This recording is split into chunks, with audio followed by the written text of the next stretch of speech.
Playing against high tempo and aggressive junglers who take high risks can be kinda difficult to face. But what if you then took the 99% risk play to become the dominant jungler over them because you understand the chess of jungling while they're only playing checkers? And so let's show how you can become a dominant jungler as we jump into the game, simply by looking 2 moves ahead and maybe taking a 99% risk play that pays off very quickly. And that's the most important thing. This is from my private Virkayu.gg collection where we have jungle video courses, jungle coaching, coaching VOD libraries, weekly coaching classes, Q&As, patch note rundowns, private high elo streams, as well as a private jungle Discord. And now let's bring the teaching voice and begin. When it comes to this sort of aggression, we obviously have here First Blood, which is why I wanted to show this, just so you can see not everybody is fully awake in any game that you play, and this is I love win. This is true for even high elo, as you can see.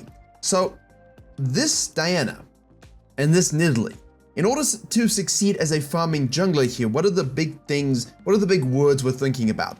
2 of them, jungle, chess. That's it. They're not big words, but they're loaded words, if you get what I mean. How do we beat the jungle chess game against this Nidalee when she can do so much more than we can? First and foremost, right, we saw the First Blood here, the Malphite gets that, loses his flash. So we track that information. Now, what I talk a lot about with Zyra and my champions, and what I tell a lot of you to do in these cases, is to reverse clear, is to ward this buff and avoid the invade, pay attention to where the Nidalee starts, all this good old-fashioned stuff. What we can do as well from the Diana's perspective is say, listen, as I watch this develop down here, hey, I could start on the blue side, path upside, and Nidalee, in order to invade me, will have to do this, cut across and do this. Or do this, gank this, and then invade me here. So if my clearing is very, very fast, like it would be on Karthus, on, other champions like that, I might be able to get away with it. But at the same time, this is where the chess battle begins, and you're gonna see what I mean. So we're gonna do Blue Grump Wolves. We know the Nidalee is a bit psychopathic at this stage, as they all are. She wants to do the red side quadrant into mid lane, but she's gonna see this fight that we're watching down here. She is going to rotate to this. Okay, now there's game sound. Sorry, the game sound wasn't working. So basically, she does rotate HCS. We see it, the spear hits. This is what you should do as a juggler. You're doing Krugs, you plan on going all the way up to the Raptors, and there you go. Now, from the Diana's perspective, cool, I'm crossing, 226, 225, not amazing, but pretty damn good. I can just full clear and do my thing, which is what I've been telling you to do, isn't it? Don't compromise and overreact to a jungler doing something aggressive by trying to do this kind of stuff, before you have to. Now, if this is gankable and we can cut and do it, we'll do it. However, watch what she does. It's very important here that you play your game, but at the same time, while you're doing that, what is the Nidalee going to do afterwards, right? Most likely, she's going to go up, take this, and gank this, or take this and go here, right? Or she could translate directly from the bottom lane all the way up to the mid lane. So we're going to get ahead of the Nidalee now. Yes, we don't want to compromise our game plan, and the idea is to full clear, but the root of all jungle success is the chess game of jungle denial. And this Diana does it better than anyone on a farming jungler. So, we know that the Malphite still has no flash because he went flash queuing to get that first kill. So we shadow here. Why? Because if we tracked him, as we should have, oh look, there she is, he wards. Again, let's look at this from our perspective. We're watching, and we see him, and he moves up, and he wards, and he comes back. Oh no, man, I wonder what he could have done to behave in such a way. He warded. So don't go and sit in this, right? Kind of like I almost did in that Zyra example last week or 2 weeks ago. And it was warded, I saw it, wanted to go for the gank, the Assorted positioned poorly, and I'm like, well, you've revealed me, so I'm going to walk through it now. Diana doesn't do that. Diana uses the Fog of War here to position well. We have Talia, who's about to ding level 3. That's the most important thing. Once she has level 3, we can actually go in on this. There it is. That's what we're waiting for. Now we position, look at the Fog of War. You see this? This minion's right here. We're right in the fringe. Exquisite pathing. We want to get ahead of this Nidalee, who's most likely going to do this for level 3. And if she went from bottom lane to mid lane, she would have already done so. But again, she'd be level 2, and that's not really very useful. So, we move on in here. No flash. WE combo. Guy gets stunned. Chase down with Qs. We can obviously follow up with the Diana Q. We flash the Nidalee to get into the minion wave, right? That's the most important thing here. We flash away from the Nidalee to get into the minion wave. So let's look at that again. All right. Whole playthrough again. In real time. She's doing this. We wait for 3. No, faster than real time. Come on, real time. There we go. Hit it. Go in. Obviously, we'll have another Q as long as we do our QE buffer, which is what I talked about in the tips and tricks video. The Nidalee flashes in. We immediately flash because we don't want to get caught here for execute damage. all of that good stuff while there's a cannon minion wave. So we want to make sure we get into our minion wave as soon as possible. We are able to hit a Q onto the Nidalee, we're able to get an auto passive onto the Nidalee, and the Taliyah keeps doing DPS the whole time. Malphite's going to TP in. Now, mind games. Watch this. Mind games. We're low. Nidalee's low. We're moving this way. Nidalee shadowing us. Trust me, you've been in this situation. Well, I trust you, you've been in this situation, but trust yourself. You have been in this situation. Pathing upwards. We want to go do this. She knows we did this. But she's Nidalee. She hits one spear. We can die. So what do we do? What would you advise yourself to do here? Just go back to base, right? Ward, go back to base, and defend your red afterwards. But it's a Nidalee. So there's a risk from the Diana's perspective. So what she says is, okay, look, I'm going to try and face check you, because if you miss a spear, and of course if I hit my Q, I can actually do something about that. So she does hit it, but now walks the other direction because Malphite immediately moves his big, fat, thick, beautiful body, St. Patrick's Day a while ago, into position to cut off the Taliyah, who needs to go back to base. We don't have mid-prior. If we did, we can go, but we don't, so we don't. Follow? Good. This means we need to leave. Nidalee sees the rock-solid guy, avoid the rock-solid ground, and basically now we're basically just posturing. A lot of basicallys. We walk into the spear. This is where we have to be careful. Nidalee obviously goes in here, uses the flash, and basically now we're like, well, what can I do? That's the problem. So it looks on the face of it like, okay, well, why didn't she just leave? Because there's the threat of just losing this, and we're mind gaming the low HP. The Diana is mind gaming that she can actually be able to do this and outplay the Nidalee. But the Nidalee hits that nice max range spear, she uses the flash properly, and she gets the kill. Great, but look at this, you see what I'm saying? Look how easy this is. This is the worry. This was going to happen anyway, right? 100%.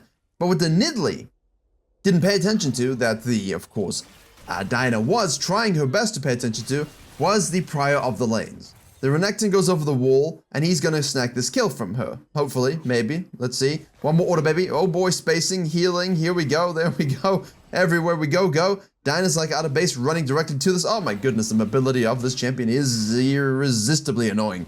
Now, they're busy doing this. It's fine. Mind games, right? Boom. You thought, what an idiot, right? Diana knows. If I go back to base and ward this, I lose my red. Right? It's gone. I waste a lot of time. She wasted a lot of time. I'm on the other side with no camps up. It sucks. I might as well take the risk of fighting this and hoping I can play around her spear chucks. She hits a spear, she goes in, she has flash, I die. Whatever. She will take my red because she's greedy. My top lane has prior because Renekton's strong. He collapses, I chase. Now we're out of base with an Amto and a Dark Seal and Nidalee super low. So, by basically saying, listen, you can take this piece off the map, my red, I'm going to take this piece off the map, which is more valuable at this particular stage for you to say out, and obviously, I would love to deny you this, right? There you go. So we take the fight knowing that not only if we lose, do we lose red, but we take it knowing that if we do lose and we lose red, we will be able to get payback very, very easily because we had the prior advantage, and, you know, honestly, we can just run in and quickly do the same thing. Huge. Now, the Nidalee knows straight up that this is gone, that this is probably gone. Diana basically can say, hey, listen, I can fall back to this quadrant here, I can look to dive this, but I know Nidalee's going to be coming to the bottom side right now. So what the Diana does is says, okay, I see the Nidalee, I know it's going to happen. Why? Because Nidalee knows that I took the stuff. There's no reason for Nidalee to even go to this side at all. So Nidalee's going to go to the bottom side and take this RNG scuttle. Therefore, instead of falling to the Krugs and the Raptors, as we would normally talk about with our very addictive sequencing, what she does is she says, okay, I'm going to do the Raptors. Watch this develop. Hello, Nidalee. Once more, you get free kills, 2-0-2, that sucks. Now, ideally, I would want to go and take this, but I can't because obviously everybody's dead, right? But if we did have prio, in your games you may have prio, could I fight over this and kill and collapse over this? Because I foresee the Nidalee going here as well, right? Collapsing in on the shoving lane of Taliyah vs Malphite, and because of all the shenanigans, aren't quite yet level 6, only halfway. Because remember, the 5-minute 30 wave is what gives you level 6. 5:30 to 6 minutes depending on your elo. In this particular case, we're looking at a lane that is juicy primed for a Nidalee gank. So what does Diana do? Does the wolf camp, and instead of going to the grump, which is what you were probably thinking of, yes, Virkayu, I understand, don't do the Krugs Raptors, because now you're behind on tempo. Now you can do nothing, and there's nothing on this side of the map, she'll take all your stuff. Sucks. So we cut out the Krugs. We do the Raptors. We do these camps to defend them against counter jungling, and then we can sync up with our bottom lane, right? You taught us that. Yeah. You also know this. But jungle chess between two jungle minds. That's what the game is at its ultimate core. And when you have one champion that can do 40 CS at this stage and another one who has 20, and we're looking at 202 versus 011 with no buy, it alters how you perceive the early game. Except it doesn't, because we know what the Nidalee is going to do, so we're going to rotate over to it, and we're going to shadow once more in the Vision Fog of War, and we will wait for the Taliyah to hit the setup, which is of course what we want. Boom, there we go, no flash, and we'll make sure we hit our Q combo. And to get the E reset, there we go, E auto attack is primed. We should have another one to chuck, which we do, double kill. Oh my goodness. Rakan moves from bottom lane, says, I can do something. We say, no you can't, you budgie bird. When you sit here, I'm going to shove this out a little bit to help. Cool. Now, normally you would say, that's a job well done. Didn't you tell us to go deny? Well, yes, but the problem is Taliyah's back in base. Rakan's right there. The ADC could rotate. Nidalee could come down to the bottom side as well. And because Nidalee knows when we did the Grump, and we know when we did the Grump, we have the respawn timer of this particular camp. So Nidalee going here would make very little sense. She could go Wolves down for full sequence, but most likely she's going to want to look to do something about the bottom lane. Because Nyla is winning that. Well, Xayah is winning that, but it feels like the Nyla is winning that, if you get my meaning. But also, a spoiler alert, I guess. I let the future compromise my present. Now, without telling Sarah Connor that, if you please, we're going to look at the top lane and see, oh look, Gangplank, you were a little low there. Why don't I just mosey on up to the side and get a dive going? You're seeing this rotation be very, very dynamic. Oh look, she went to the bottom side. Even if she did go here and down, it doesn't really matter. She went to Raptors down, right? The Diana decides instead of counter jungling in a somewhat dangerous situation, because Malphite will rotate, Rakan will rotate, ADC will rotate, Nidalee will rotate. Why? When I can just go kill Gangplank. Alright, you take some plates, enjoy yourself, Crocodile. See you later, Gucci. And now I know that the Nidalee is going to be on the bottom side here and wanting to basically reverse steal these camps. So I'm going to go back to base immediately. Not waste any time, and I want to make sure that this isn't something that can happen. We're watching this 2v2, and you see the Diana here walking on down. Nyla does get the win, which is what I was referencing. Apologies for spoiling that. But you can see, all can look amazing. Whew, long range spear, but it isn't always that way, is it? Flashing, oh, the Malphite gets the kill. Oh look, Diana's here. Oh dear me. Why is the Diana here, says the Nidalee? Well, we can't, where else is she gonna go? Is she gonna do your wolves into the Grump and then, what? So the Nidalee wasn't doing the same kind of chess game, just playing checkers. The Diana was playing chess the whole time. And that, yes, does include sometimes taking a fight that looks a little doomed because you know you're gonna get it back. One step back, two steps forward. Risk is there because you're basically playing on your own skill and knowledge. And I love this little Fog of War gap as well, which is what we always want to abuse as much as possible. We have ult. We talked about the full-on Diana combo in the tips and tricks video as well. Beautifully done. 5-1-1 to 2-2-3, and just now it was 2-0-2 to 0-1-1. Look at the shift, all because of those mind games. And now instead of focusing on this, of course, Herald play, we're going to go straight for the dragon. So why I like this was because farming junglers typically aren't going to have that same snowball potential to take these, right? To take these heralds. So what we do is, oh look, she killed my top laner, she's going to take my Krugs, whatever, man, don't care. That's it. The Diana won the mind game. She has 4,464 gold to 3,500 gold on the Nidalee.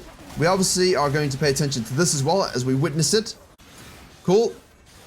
No, my stuff's probably been taken to some degree from the Diana's perspective. If you lost all of these camps, and you got here, you'd know that you had time to collapse on the Herald. But because these camps are available, you know that the Nidalee is in fact taking the Herald, the global timer goes off. Now we see the Nidalee with the global timer going off, finishing the Herald, collapsing on our Rock Lady with the Rock Solid Man. We don't finish our red. We reactively path immediately. Immediately. So we can go ahead and impact this fight as well. Hello, I'm super fed. Are you? And that's the absolute power of winning the mind game strategy of jungle. Incredible, isn't it? How different it is when you got a challenger Grandmaster game with a challenger farming jungler against a Nidalee, really seeing two steps ahead of that player. And if we jump forward, not a lot happens. Diana just straight up carries and Nyla straight up carries. It was really a runaway stomp. So I didn't want to cover that because that's really irrelevant, right? Because at this particular point, you're only 3k up, right? You're 3k up in gold. You know, it's very difficult to beat a Diana when she's 71 to 44 CS and has done so much damage.